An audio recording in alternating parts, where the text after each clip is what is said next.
Hello, everyone, and welcome to PR Explored. I'm so happy to be here today. PR Explored is the video podcast where we delve into trends and topics related to public relations. I'm Michelle Garrett. I'm your host. I'm a PR consultant, author, and writer, and I'm excited to have my guest today, Joel Schwartzberg. Welcome, Joel. Thank you so much, Michelle. It's really an honor and a pleasure to be here with your audience. And like we were discussing earlier, to meet you somewhat in person, if not IRL, then at least face to face and live. You and I go back a number of years. I think we met on X originally. I think so. And we have known each other for a long time, and I have a lot of respect for you. I know that you're an expert in your space and you're an author, and I really I'm excited that you were able to do this today, and I'm happy that we're talking. I'm excited too, Michelle. And why don't you, I mean, I can read your introduction. I know that you're a communications and presentations coach, you're a keynote speaker, and you're the author of Get to the Point. But why don't you tell us a little bit more about you and your work, anything that you'd like to share, and then we'll get started. Sure. Well, probably the most relevant thing is I spent 10 years until 2024.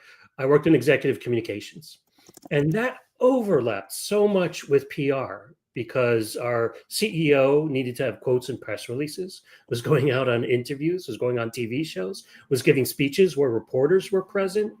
And I really enjoyed that specific challenge of reaching the public through the media and the ways to do that, and the many ways to do that, especially with all the platforms we have now. So I've given a lot of thought to that. And in fact, we developed a media training a workshop and a class that took the best of what I do, which is public speaking training, or what I like to call workplace communication training, and apply that to media training. So you have an executive who not only presents effectively, understands their point, but understands their point as a key message, as we like to say in PR, that goes out to reporters. Now, my background in communication goes way back to sixth grade when I did speech and debate competition. We won't go back that far. But I will say that at one point, I had a huge aha moment. And I was talking to executives and clients and students, and I would just happen to ask them, hey, when you go out to that meeting with a reporter, or when you're giving that speech, what's your point? Just so I know, let's call it a key message here. What's your key message? Mhm. Just so we're on the same page.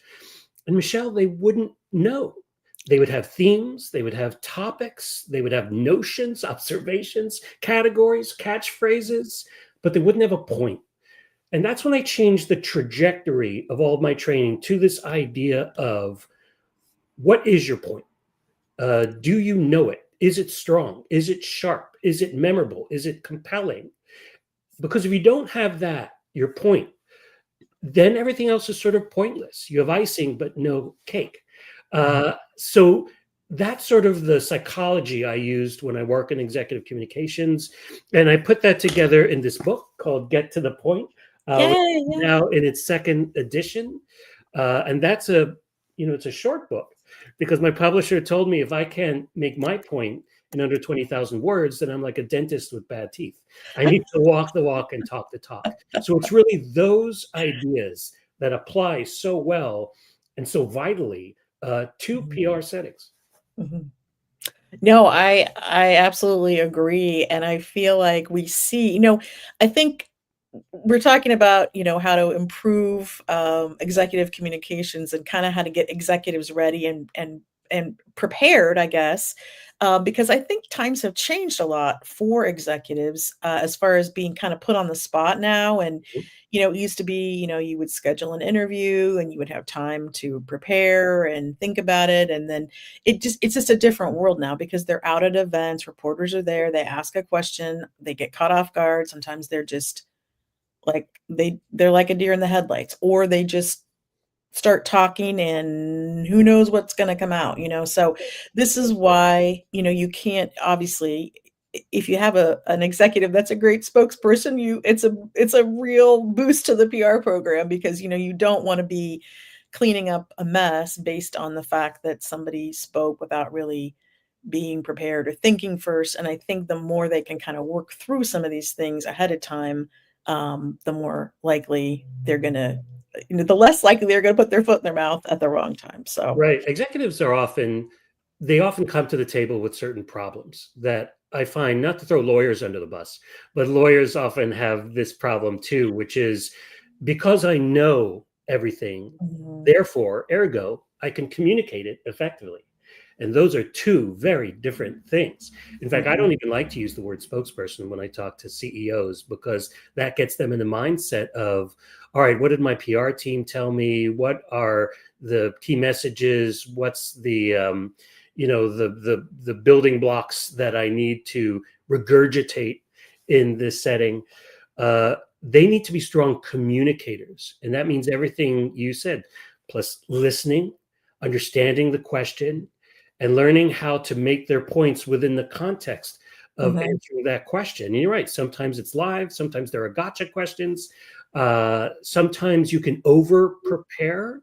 yep, And I've seen that a lot of CEOs being over prepared in very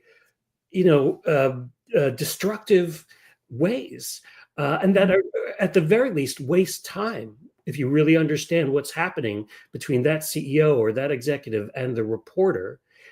There are things you just don't need to do, and there are Right. things you do need to do, and people, especially media relations teams, need to understand Yeah, so, I mean, I have so many thoughts. that. We're like so prompted to like deliver. Please just stop doing that and do this instead. Yeah, I mean, and I don't wanna jump ahead, but I mean, I think sometimes it's just, like, even taking a breath and thinking through, um, what it is that they wanna say. Because I think sometimes they feel put on the spot and again, just the preparation and that can really help so much, and you you're preparing for something that may never happen, honestly, like, I mean, you yeah, can't I think you can over prepare, but you also I think it's more common that they underprepare. right, right, right. Well, let's just get into our Okay, questions a little bit. Again, we could talk all afternoon, I'm sure, but and I want to encourage anybody listening or watching to ask questions too. We're happy to take those. I'm sure Joel would be glad to take questions. So, absolutely. let's talk first about what makes a strong key message. Let's talk about that. Sure. Now, this dovetails with my training about point. So, for those of you in PR and who do it well, you understand that a strong key message is the biggest takeaway for that reporter will deliver to the audience. So, Mhm, if you work for a 150-year-old organization and that organization is saving lives, you don't want to be quoted as saying this is a 150-year-old organization. You want to be quoted as saying this is the organization that saved lives.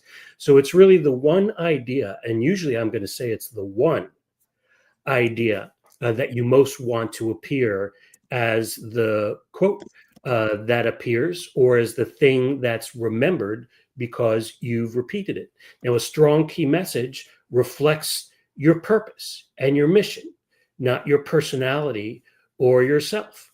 mhm, For some executives, it's important to reinforce their reputation, but I would say that's secondary.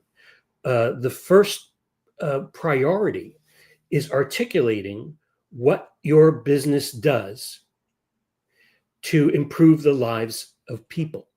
Even if mhm, you're selling Coca Cola, even if you're in technology, what I've often found is that, and this gets into the needles a little bit, but I say in my training, there are key messages that say, this will make this policy better, or this will allow us to create more buildings. But what I found is that when you end a strong message on an impact on living things, people, animals, society, patients, clients, it's more compelling to people. So mhm. ask, what is your impact on a human being or an animal? Plant life, not so much. And people are more interested. Now, I wasn't satisfied with that answer myself. Mhm. It's sort of fuzzy. All right, I kind of get it. So, and get to the point, if you don't mind my saying, there are two exercises. They're so simple that I share the same thing with the third and fourth and fifth graders that I teach to help you turn a topic into a key message. The first is called the I believe that test. You take what you think is your key message. So this will be one sentence. You put the words I believe that in front of it, and you ask yourself one question. Is this now a complete sentence? Would this impress my fourth grade language arts teacher as a complete sentence and not a fragment and not a run on? And that's how you get from something like, I'm going to talk today about podcasting. So let's apply the test. I believe that podcasting, not a complete sentence. I believe that the value of podcasting, not a complete sentence. I Mhm. believe that the evolution of podcasting, not a complete sentence. It forces you to say something like, I'm going to talk to you today about how podcasting enables you to reach millennial audiences better than other avenues. Now, that's a complete sentence, but you see, it makes a reporter go, tell me more, and go on, Mhm. because you have a mechanism for change and an impact for change. And that's the second test, which is just as easy. It's called the XY test. And the XY Mhm. test says, here's your template for a key message. If we do X, Y, the letter Y, will result, or doing X will result in Y. So X is the mechanism, like podcasting. Y is the impact, like reaching a millennial audience. If you want a strong key message, it'll have both elements. So not just, we hope to have this kind of impact, because the begging question is, well, how? And we're not just doing this, because the begging question is, yeah, but why? What is the goal? So if you have both the X and Y, I think that makes the strongest key message that you can make to the reporter, and critically to the audience you're reaching through that reporter. Often we think the reporter is the person we're trying to impress, we're trying to communicate with. But no, with the mindset that it's not the reporter, it's the reporter's audience. It's the people reading the Washington Post. It's the people watching the Today Show. But you're using the reporter as the medium to get to that. So that's a little more sophisticated, but it may change your key message if you're thinking of the ultimate goal is your Mhm. impact on the reporter's audience, not just the reporter.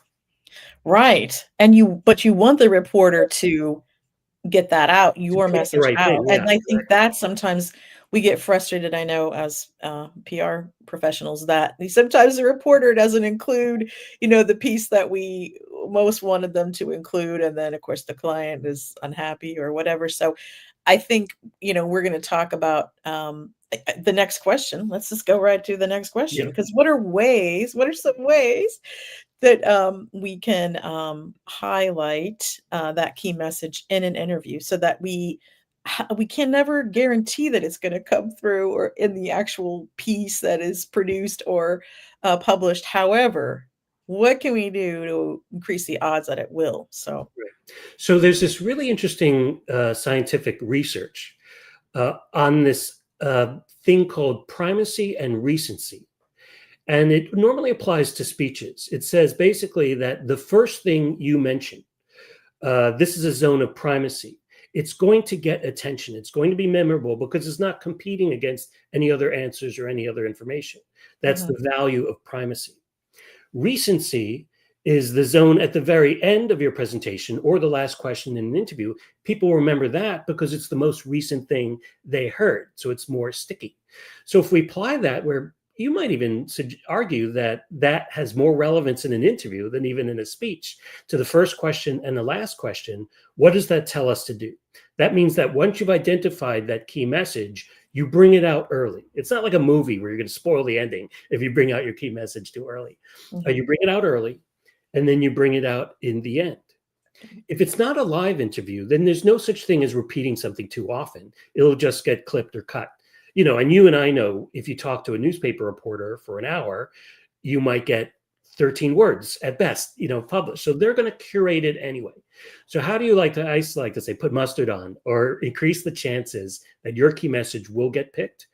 Repeat it in the primacy zone, in the recency zone, and throughout. So where are mistakes made? They're made at the beginning at primacy when a CEO might say, well, let's take a look at the background. Let's start with the history of this. So now you're sort of spoiling that primacy zone by talking about history, not talking about your key message. But let's get down to brass tacks. One of the biggest questions people get asked on television is, all right, well, we're almost out of time. Is there anything you'd like to say to our audience to wrap up? And now, whether it's a CEO or just a spokesperson, I shouldn't say just a spokesperson, they're really vital. But often they think, all right, well, I said 10 things. So what's the 11th most important thing I need to say here? That's the mistake. They literally think, well, what haven't I said and prioritized in the super important things? What's something else that's less important and less, vital? Instead, what I recommend is that you just repeat and reiterate the most important message. And you could do that simply by saying, for people who came to this interview late, and I really just want people to understand that if we do X, Y will result. Or I just like to remind people that this campaign, this policy, this law is going to have this impact. And if you get behind it, we will be able to bring healthcare to many more people than who could access it before, or whatever that's going to be. So just really the bottom line is the reporter won't come away, just like an audience won't come away typically from saying, you made your point too often, because that's the piece of value. And honestly, that's what the reporter wants. Now, one other thing I'll say here, because it's a mistake I see often, so I'm going to bring it up. When there's an interview for a piece in the newspaper, or something in a publication for a magazine article, we PR people like to do the split, blah, blah, blah, blah, blah, said CEO, period, new open, blah, blah, blah, blah, blah. And what we do is and it's neat, but we often put the important part in the second chair and the non-important part in the first chair. It sometimes sounds like this. I'm so proud to partner with X company and X company and X company, fantastic organizations on this product, period. Break, said CEO, Sarah CEO. Yeah. The point of this is to be like, what?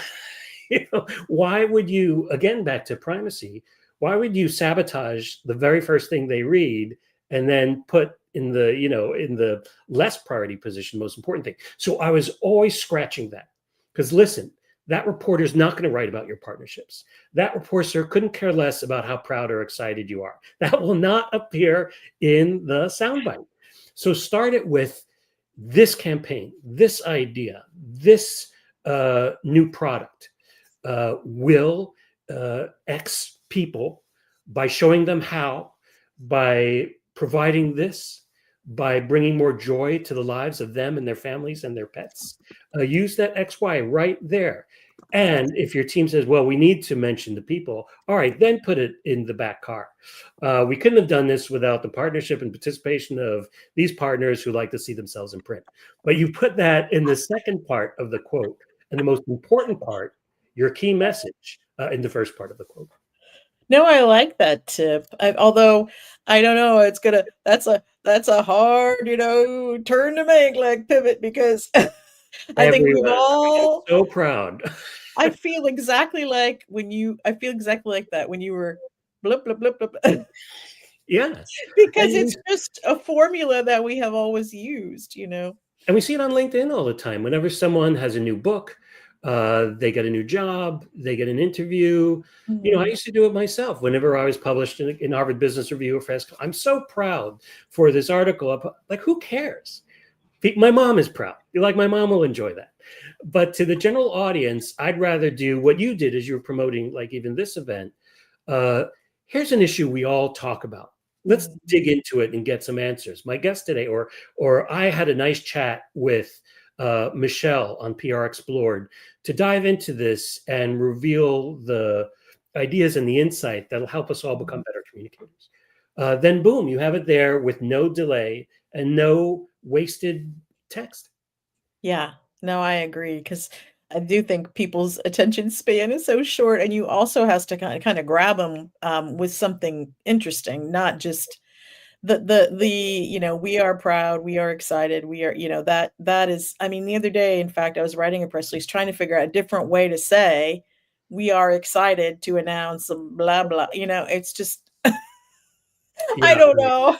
And I learned, we were talking earlier. I didn't learn this from. Oh, I'm sorry, my video went out. But I think you can Oh, still hear me for a moment. yes. Let me just say, as I figure that out, I didn't learn this from going into getting a master's degree in communication or a master's degree in PR.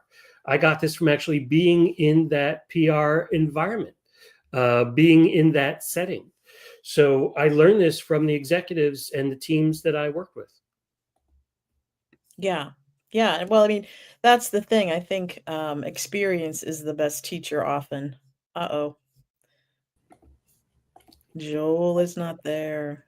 Yeah, I'm trying to get Okay, into that. Let's talk while I try to okay, figure it out. okay. No, I think that, often, it's just I think it's good to just kind of consider different ways to do things that we've always done, you know? So, rethinking some of these formulas that we have or these patterns that we have, are good, and I think this advice is helpful in that way, and I hope you can hear me. Can you hear me? There you Yeah, are. Are you okay. yeah. Did you hear what I said or not? Yeah, I did. Sorry, this is what happens when you do a live, setting. I'm I gonna try to figure know. it out. It can. Yeah, it keeps taking you off the stage. I don't know if it thinks that you're not there, but I can hear you, so I Alright, let's will think like this for now and communicate as best we make sure that, yeah, that we are, uh, can hear each other. Okay, alright. Okay, so I think the next question that we wanna can. talk about is, how to bridge, from an off-point question to an on-point message. So if a reporter ask you a question that is not, what you were anticipating, how can you kind of move that back to, your message? Right, and we've seen, us in PR, our PR experts, we've seen this kind of training before. We call it bridging. How do you bridge or connect from an off the point question to an on the point message? And there are a lot of exercises and tricks, but for me, the most important idea to apply is this simple phrase, which is, I cannot speak to that, but what I can say is, and if spokespeople and CEOs only learned that, then they would find it useful or some version of that. Here's the deal. I like to talk about the relationship between a spokesperson or a CEO and the reporter. And I think there's an unwritten rule that the reporter can only stay in the lane of expertise of that person. There's sort of an agreement there. Why would Mhm, the reporter ask something that's outside of that? And if the reporter sort of breaks that arrangement and asks something that's outside of the expertise or outside of the point of that communication, mhm, then the spokesperson or the CEO can say, hey, I can't speak to that. And if it's not live, you could say, I can't speak to that here, but I have people who can, and I'm going to have them get in touch with you. But if it's live, I can't really speak to that because that's not what we're focusing on. But what I can say is, and that's when you bridge back to the point or the key message. You know, Sometimes, Michelle, we think of this key message as something new or something exclusive to PR. But we've encountered it before. In college, we learned it as a thesis. In PR, we learned it as a key message. In mhm, leadership training, sometimes it's called an elevator pitch. I like to call it a point. My wife in her fourth grade language arts class likes to call it a so what. So it's really the idea of it. The idea is boil down what's the most important thing you're trying to convey. Are you conveying it, and are you conveying it in the most compelling way? So when someone asks an off point question, your job is not to address that question. It's really to bring it back to what you came there to do. I work mhm. with a lot of CEOs who say, well, if they hit me with this counterpoint, I can defend that. I'm going to be a debater and I'm going to show them why it's ridiculous. And boy, I'm going to be the king debater here and get a medal for that, maybe. No. No, that's not where we are. We are in a situation where you came to communicate a very precise message, and you need to stay on that train. Don't get Mhm. off it, even if you think you can combat that point. This is the same advice I give to speakers who take Q&A, where someone in the Q&A tries to gotcha them uh, with a hard question. Mhm. I could speak to that. It's really not my subject matter expertise. What I can say is that we are trying to make it clear that XYZ.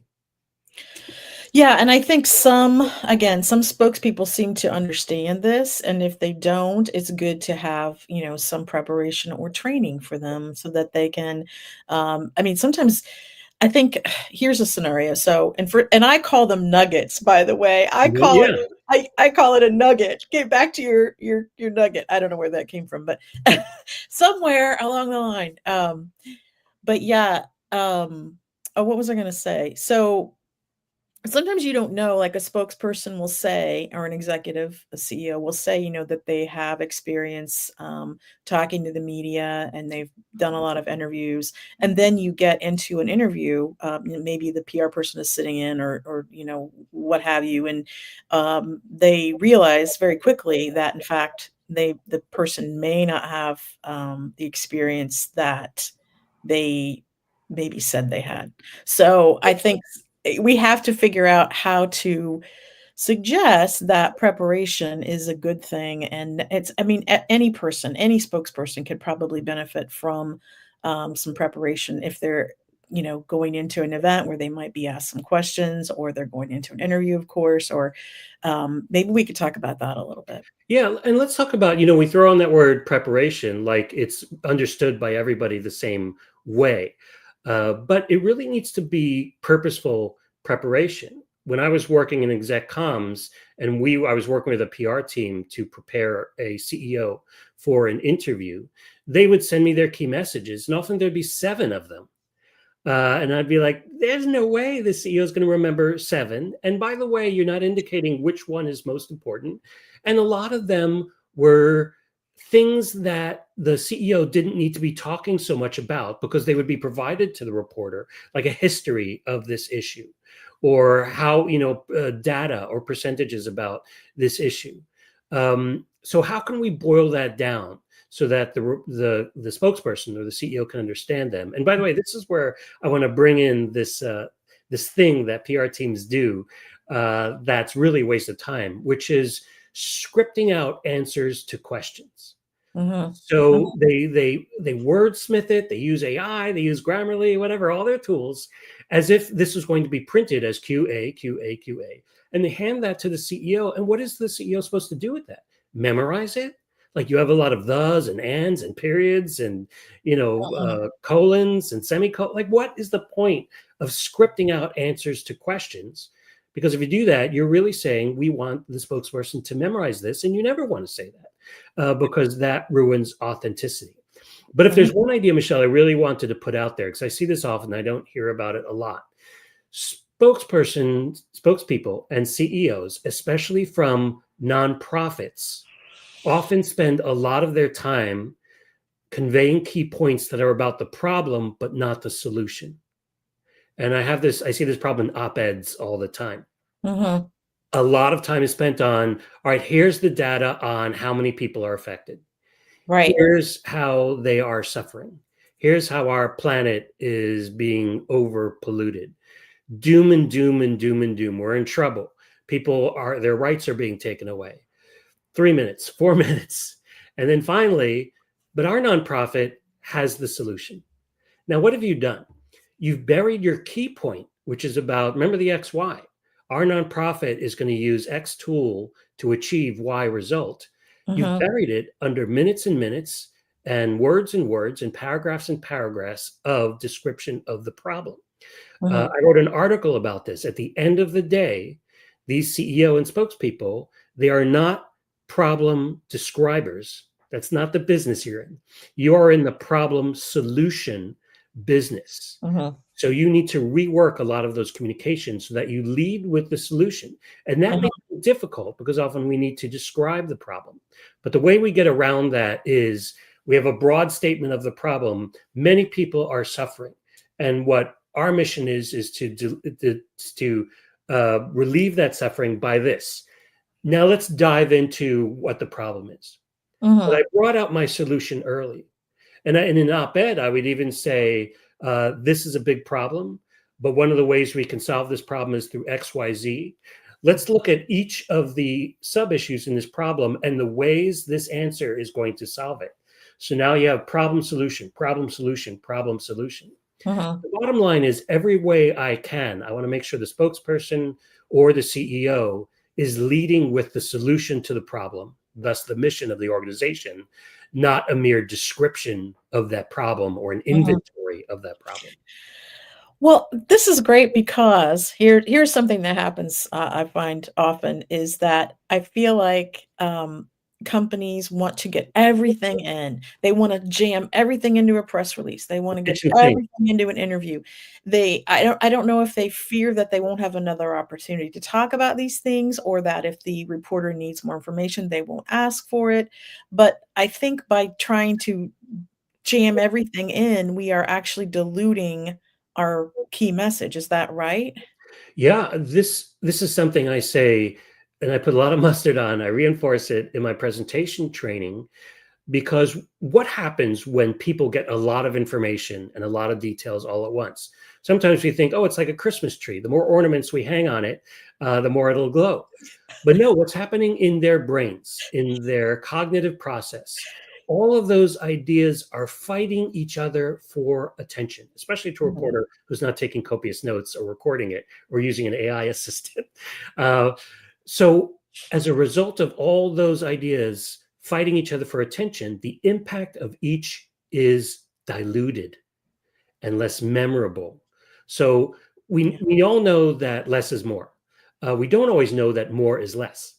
And something I like to say is that if I tell you a lot of things, you'll remember none of them. If I tell you some things, you will remember some of them. If I tell you one thing, you will remember all of them. So try to stick to one big idea, again pushing the likelihood that the reporter will highlight that idea or use it, as the statement from you, or at least one idea at a time. So that mhm, will sound like this. First, I want to talk about how this affects our community, and you go on about that. mhm, uh, but I also want to talk about how this affects the world. In fact, this mhm, will have international impacts, and then you talk about that. But I made a strong differentiation and delineation between my first point and my second point, and very importantly, I put them in the order of priority. I just met with some of my fifth graders yesterday, and they're putting together speeches, and we call it, what's your big idea? Reason one, reason two, reason three. So they mhm, filled in these boxes for reason one, reason two, reason three, which we may know as key message one, two, and three. But very often they were in random order. And their number three was the most powerful because they didn't know that they should lead with the most important one, then the second most important, because of the primacy and recency we discussed. So we reorder it, and I say to them, well, what do you most want people to remember? This detail about how fireworks can cause injuries, or this point about how fireworks are very expensive and people shouldn't waste their money? Actually, it's a real example. And then they say, oh, well, obviously how it causes injury. I said, all right, well, maybe we should move that to the first reason and then move the other point about it being expensive to your third reason. mhm. Yeah, and that I mean, that's I think I've also heard instead of, 1 message, maybe you want 3 or what are the 3 most important things if you're writing a press Mhm. release, but now I feel like that again is even if you do Mhm. that, you still need to have the prioritization because you really wanna Absolutely. just But the reporter's only going to choose one. So yeah. I think that's where the opportunities for reiteration, for reinforcing at the end, and something I say, Michelle, in Mhm, presentation, which I think is really, really important for interviews as well, is when you tell a story, and we're all about storytelling and examples and case studies. We love them. PR people like push those stories to their CEOs to make sure they tell them all the time because people love hearing stories. The problem is the stories do not sell themselves. And if you watch a TED talk, They tell a lot of stories, but they always end the stories with, and here are Mhm. the key words, I call them the magic words. Mhm. This story illustrates why we should. This story is a great example of what happens when we. This story really proves that if we apply X, we'll achieve Y. I would even say that's where the true value is, and that's where the quote is. Mhm. What a reporter would do will say the CEO told the story of a client who went through this, and then they're going to quote the CEO, not telling the story, but saying this story really illustrates the powerful impact of our mission, or the loyalty that people have to Coca-Cola. Whatever it is. I don't need Mhm. to say everyone needs to be saving the world. But those words are so important and should be trained in media training. This illustrates why. This proves that. This is a great example of what happens when we. Mhm. Yeah, I think the examples are really important, when you're speaking and, yeah, it's sometimes, again, I think people tell a story and they don't have a point, so Right. it's important to think through it. Even if you don't have a resource to help you prepare and you don't maybe have someone to help you with media training or preparation, as a spokesperson or an executive, somebody speaking on behalf of a company or organization, you can always take a few minutes to think through these things and think about it. There's so many things to think about, I guess, but you've got to think about it not only from your perspective, but also what you are trying to convey to your audience. And then, if the reporter is part of the equation, what are they most likely going to take away? So, Right. just things to think about. And if your job is to reinforce the key message as much as possible, with the idea that if they hear it more often or show it illustrated more often, they're more likely to write it down. This is another avenue to do it. So if you don't want to say the same phrase over and over again, then when you tell stories, end your story with that key message, and your examples and your case studies with that key message. So even the reporter understands this isn't just a story to be entertaining, or this isn't just a story around the theme of healthcare. This is a story that illustrates what this organization and what this executive is trying to do. Yes. I sometimes wonder what is your stance on, okay, so I bring up that example about the Kellogg's CEO a lot, talking Yeah, about, he got caught off guard and he said something about, if people are struggling financially, they should eat cereal for dinner. And I just that story was just so incredible to me. However, I would like to think about, like, deconstruct, how did he get to that point? Instead of, he got asked a question on the fly, kinda off the cuff.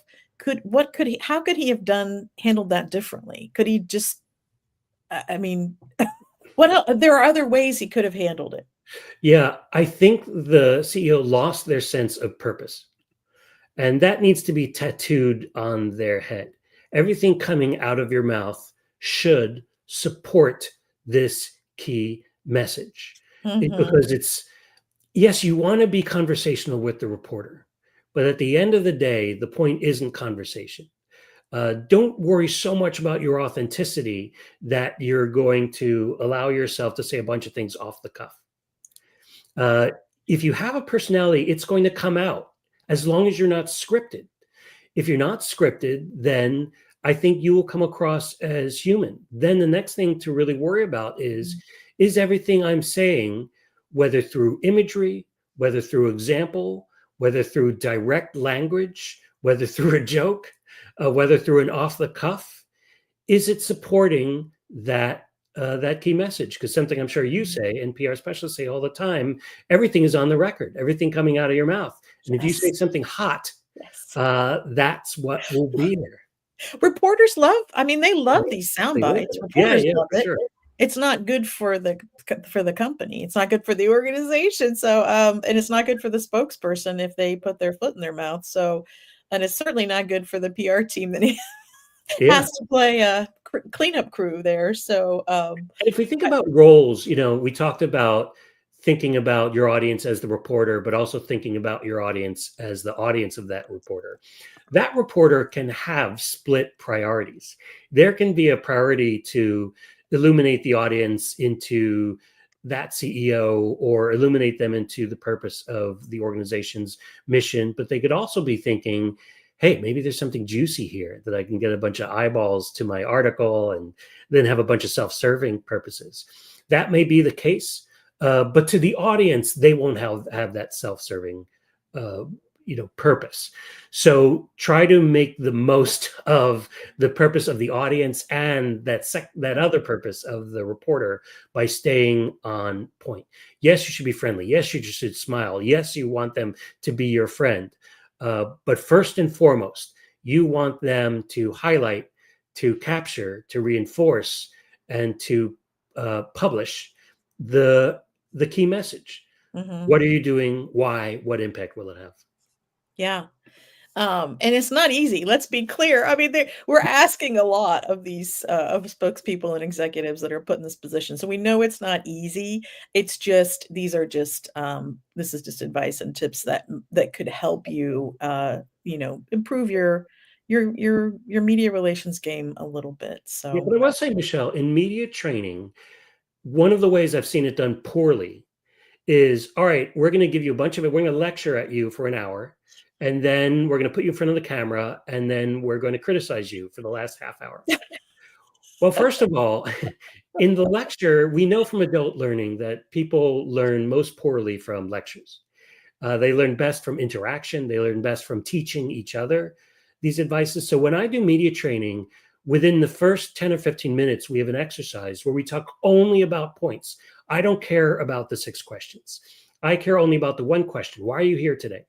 Let's answer that and let's move on. Let's spend 45 minutes on why are you here today? Let's nail that down. Because if you goof up that part, then that's the ball game right there. Only then do we then practice with, all right, here are some follow-up questions. Here are more questions. But Mhm. everyone around the room, all 6 people or 16 people in that media training have to be able to articulate the key message alone and in isolation before we even move on to more questions. Because if you hit them with a bunch of more ideas, and here's about volume, here's about eye contact, here's where to look, here's how to dress, they're going to forget that key message and be thinking about that other things. And then when you finally get to the exercises, the feedback, they're going to forget the important parts, and they're going to be thinking about how white their teeth are. I laugh because you're just everything you say is so true. Oh dear. Um, how about can I ask you about email interviews? Sure, sure. A lot of course, well, 2 things. So email interviews are popular with clients. I often encourage clients to do the phone interview or the Zoom interview because I feel like, the reporter's gonna get better quotes usually, and I agree. also I feel like it's a relationship building, exercise, it's an opportunity, but a lot of clients want to opt for the email response. And that can be a little bit dry sometimes, right? And then I see also reporters in some cases are moving away from that because they are afraid it is going to be all AI generated and they don't want that because they don't want to just Absolutely. publish that and it sounds like everyone else. It's really not good for anyone, to be honest, to use AI to generate your responses to reporters' questions, but that's not our topic today. But Right. You know, the thing about AI, I'm just going to take that off road for a moment. You know, the keywords are what you said, Michelle. We shouldn't have AI generate. We can have AI review, improve, proofread to make sure. But the bigger point I want to make is that the AI problem predates AI.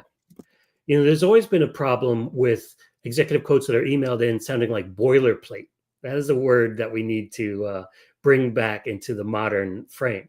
How can we make quotations not sound like boilerplate? And when Mhm, you have an email interview, yeah, you can use AI. You can use your communications team. They could draft it for you, and you could say approved. Uh, you know, they can just take the boilerplate from press releases I mean, there are a bunch of perils to that. Sometimes the reporter cares, sometimes they don't.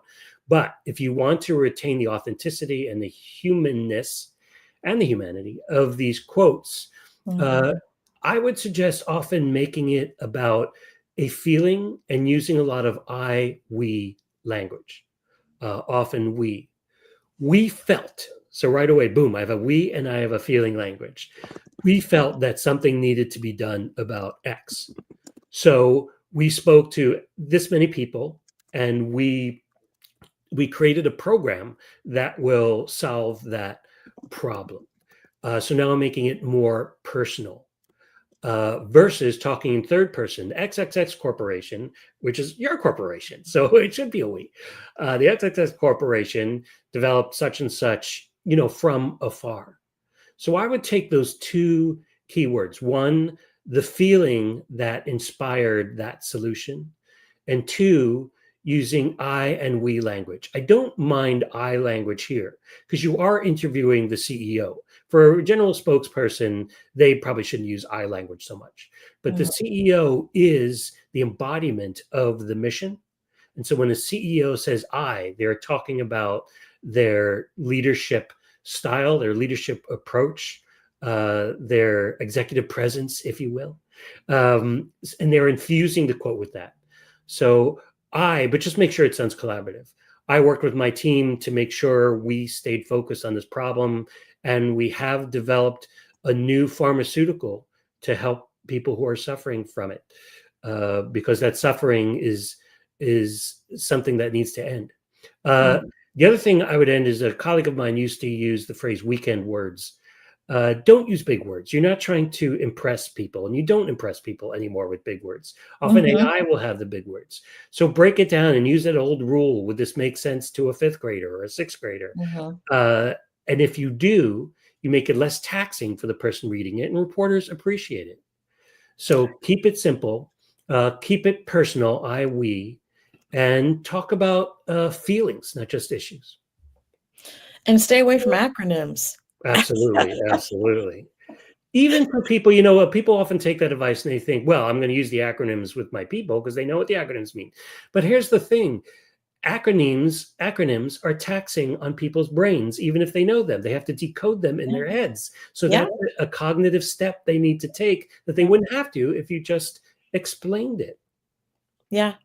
In At fact, least the first time you say it or on first reference and written, yeah, to 100%. I had a client who's actually speaking tomorrow at a big conference about a big issue. And I don't want to name the issue, but there's a phrase that's associated with the issue.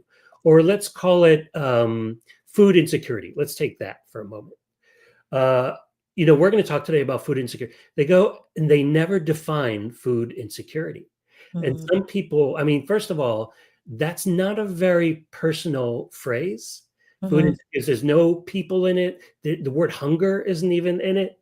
The word suffering isn't even in it. The word privilege isn't in it. It's just a sort of very technical, very unemotional phrase. So one of the first things I did with this president of this nonprofit was the first time she mentioned it, and I'm using just again food insecurity as an example. She would say, "We really need to tackle food insecurity, which is the unavailability or the lack of resources and money people have to afford something as basic as food." That's what people need to hear. That's what they respond to. So the bottom line is everyone in the audience knows what food insecurity is, but you do yourself a favor about breaking it down to its most simple elements that even a fourth grader can understand, and bringing in those human elements, people, hunger, suffering. That is going to be so much more powerful than those very useful two words, food insecurity. Good point. Thank you.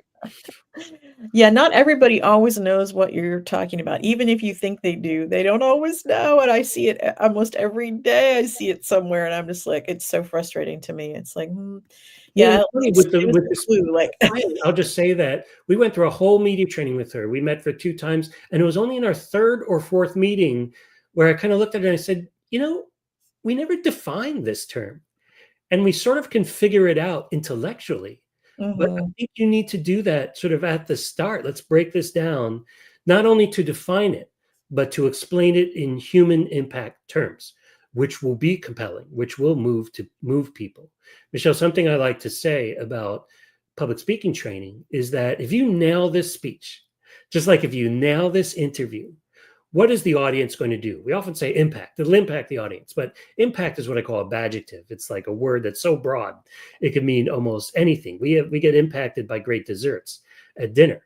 So what do I mean when we say impact? And I actually borrowed this from a client I used to work with. When you nail that interview, the people who listen to it or read it later will think, feel, or do something different. They will feel, think, or do something as a result of that communication or interview. And that's a wonderful standard to have. It's not unrealistic, but it really gives you a northern light or a northern star for what you're trying to do. Will this quote, will this interview, will this speech move people to feel, think, or do? Yes, because we want them to act on, our Absolutely. words. Not just be like, wow, what a great spokesperson. That's the mistake often too. I have PR people who are like, oh, that CEO did such a good job. They were funny and they were interesting and they were knowledgeable and they were charismatic. And the reporter seemed to love talking to them. And someone asked, yeah, all that is true. But what was conveyed to the audience? Like, what should they do? I don't remember. They never really put a URL on the screen. And I think in the middle of the CEO, something said about how they can get involved. But man, was that CEO so interesting. Well, you and I know, and your audience know, they don't hand out medals for great interviews. Right, You only measure an interview by the level of action it inspired someone to take. right, yeah. And I feel like, there's some really want to, get better and they can improve, right? I mean, it's not like you fell out of bed knowing how to do these things. It's something that you work on over time. It's a process. And the more you do it, the more you exercise that muscle, the better you'll get at doing it. So I think that's something too. And it's hard because I know a lot of times there are egos involved, and we don't want to be critical, and we don't want to, Mhm. we kind of want to encourage, while also providing constructive feedback. Yeah, it is. And then, you raised two really important points there. One is it is a skill, not a talent, which means we all like to think people are born with it to be great. But Michelle was born a great public speaker. Well, no, she has staff. She learned, she saw, uh, and everyone did. And you, Michelle, and I, and anyone who's done media training, we have seen it with our own eyes, moving someone who was rambling to moving someone who's a great point maker because they just never realized that there was a point to make. So I think that's something that's really important, and you should lean on that support and get training and get the kind of training that makes you think about what your point is. A lot of times in media training, if it's in-house, we have the clients, if we call them that, work together with their PR counterpoint to come up with key messages even before the media training. So you don't have to spend the media training developing key messages. You only use the media training on how to convey key messages. And like Mhm. I always say with speech practice, the the act of communicating a key message involves two things: your mind and your mouth, not just either one. Your Mhm. mouth can say it, but your mouth is dumb. It doesn't know what to say. Your mind knows what to say, but it's mute. It doesn't have the ability to say it. So what I'm saying is people need to practice in media training saying those key points in real time, spontaneously, without looking at a script, so they could practice having their mind and their mouth work together to produce that result. Right. Yes, it's not easy. And again, I think, as somebody who is not a natural, public speaker, you have the nerves. That's okay. Mhm. You feel the nerves, feel the fear, and you do it anyway. And the preparation is what helps give you, confidence. You, like I said, you do feel like you improve maybe a little bit each time, and that's really what you're going for. And even if you've been doing it a long time, there are probably tweaks you can make, Yeah. depending on what it is.